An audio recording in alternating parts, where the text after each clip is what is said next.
While other adult education students filled notebooks with careful writing, Sarah Martinez sat quietly in the back row, hands folded, watching intently but never writing anything down. When someone finally asked why she never took notes, her answer revealed a secret she'd been hiding for nearly 5 decades. The Roosevelt Community Center's adult education classroom filled up every Tuesday and Thursday evening at 6 p.m. Students ranged in age from 18 to 72, all working toward their GED or improving basic skills they'd missed earlier in life. Most carried notebooks, pens, and the determined expression of people giving themselves a second chance at education. Sarah Martinez always arrived 10 minutes early and chose the same seat, back row, far right corner, closest to the exit. She sat with perfect posture, hands folded in her lap, eyes focused intently on the instructor. But while other students scribbled notes, highlighted handouts, and filled workbooks with practice exercises, Sarah's desk remained conspicuously empty. Mrs. Rodriguez, the lead instructor, noticed Sarah's behavior from the first week. In 20 years of teaching adult education, she'd seen many students struggle with confidence. But Sarah's pattern was unusual. She was clearly intelligent. Her questions showed deep thinking when she did speak up, which wasn't often. She followed along with lessons attentively and seemed to understand concepts when they were explained aloud. But she never wrote anything down. "Maybe she has a great memory," suggested Janet, another instructor, when they discussed Sarah during their weekly planning meeting. "Some people are just natural auditory learners." But Mrs. Rodriguez suspected something more complex was happening. Sarah's avoidance of written work went beyond learning style preferences. When asked to complete written exercises in class, Sarah would politely decline, saying she preferred to work on it at home. When handouts were distributed, she'd accept them but never look at them during class. Most telling of all, when other students paired up for reading exercises, Sarah always found reasons to excuse herself: bathroom breaks, phone calls, sudden headaches. Sarah had developed these avoidance strategies over decades of living with a secret that filled her with shame. At 47 years old, she could not read. Not couldn't read well, or struggled with reading, or needed glasses to read. Could not read at all. The letters on a page were meaningless symbols to her, as indecipherable as ancient hieroglyphics. She had what specialists call functional illiteracy, the inability to read and write at a level necessary for ordinary daily activity. Born into a migrant farming family, Sarah had moved constantly during her childhood as her parents followed crop seasons. She attended 11 different schools before age 10, never staying in one place long enough to build foundational reading skills. When she struggled with letters and sounds in first grade, there was no time for remedial help before the family moved on to the next job, the next town, the next temporary school, where she'd be behind again. By 4th grade, Sarah had learned that admitting she couldn't read brought embarrassment and pity. She discovered she could memorize key phrases, copy from other students, and charm teachers into overlooking her academic deficits. She became brilliant at social camouflage, developing an elaborate system of coping mechanisms that would serve her for decades. In high school, she convinced counselors that she was better suited for practical classes, cooking, childcare, basic math. She dated boys who would do her homework in exchange for her help with their social lives. When standardized tests came around, she'd claim illness or family emergencies. She graduated with a diploma she couldn't read. Adult life required even more sophisticated strategies. Sarah memorized the layouts of grocery stores so she could shop by location rather than reading labels. She ordered the same meals at restaurants repeatedly, claiming to be creatures of habit, rather than admitting she couldn't read the menu. When job applications required written information, she'd ask friends or family members to help her with the paperwork because her handwriting was so bad. She married young to a man who handled all the household finances, bills, and official correspondence.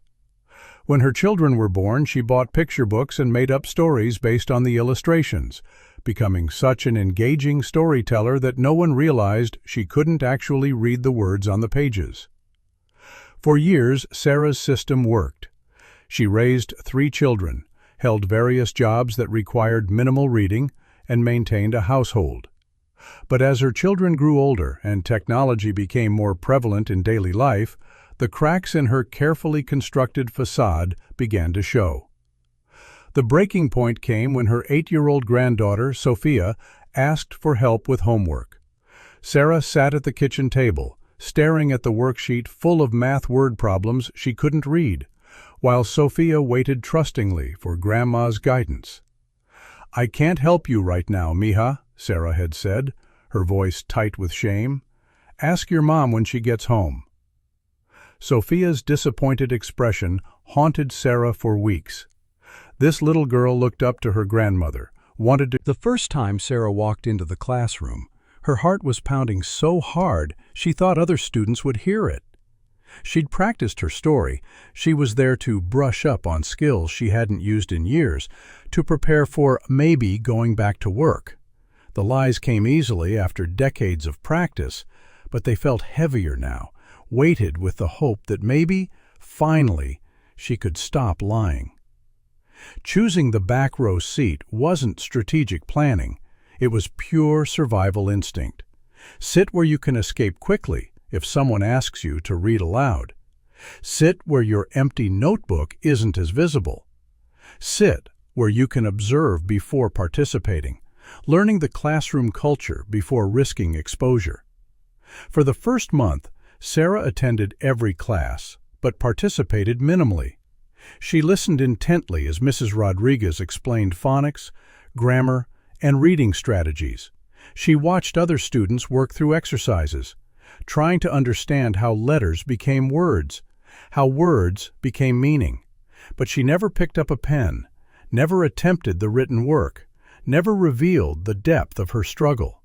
The moment of truth came during week 5, when Mrs. Rodriguez assigned a simple in-class writing exercise. Write about a place that makes you feel happy. As other students bent over their papers, writing about childhood homes, favorite vacation spots, and peaceful gardens, Sarah sat paralyzed. She could think about places that made her happy: her granddaughter's bedroom, the community garden where she volunteered, the kitchen where she cooked for her family. But she couldn't transform those thoughts into written words because she couldn't write words at all. Mrs. Rodriguez approached Sarah's desk quietly. "Would you like help getting started?" Sarah looked up at her instructor, this kind woman who had created such a welcoming classroom environment, and felt something crack inside her chest.